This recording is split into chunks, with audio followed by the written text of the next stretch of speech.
আপনারা জানেন গত রাতে ভারী বৃষ্টি বর্ষণ হয়েছে, তো এতে বিভিন্ন জায়গায় জলাবদ্ধতা সৃষ্টি হয়েছে।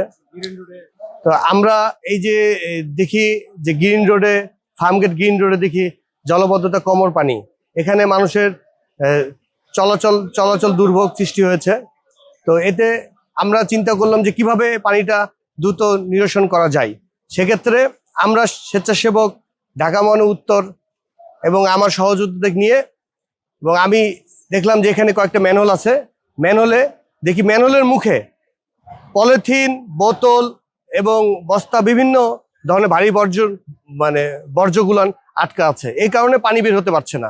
তো আমি সেখানে যদি ওই ম্যানহোলের মুখগুলো যখন ক্লিন করে দেই, দেখি খুব দ্রুত পানি বের হয়ে নিরসন হয়ে যাচ্ছে।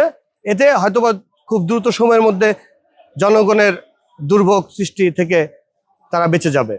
এবং আমরা শুধু স্বেচ্ছাসেবক দল না, এই ঢাকা সিটি নগরবাসী সবাইকে আমার পক্ষ থেকে বলি যে আমরা সকলেই পলিথিন, এই বোতল, প্লাস্টিক, বিভিন্ন ভারী বর্জ্য, এগুলো বিভিন্ন বিক্ষিপ্ত জায়গায় না ফেলিয়ে নির্দিষ্ট একটা জায়গায় আমরা একত্রিত করি। এখান থেকে তারপরে সিটি কর্পোরেশন নির্দিষ্ট জায়গা আছে, আমরা ওই নির্দিষ্ট জায়গায় যায় যদি আমরা এই বর্জ্যগুলো ফেলাই দেই, তাহলে হয়তোবা আমাদের এই জনদুর্ভোগ অনেকটা কমে যাবে।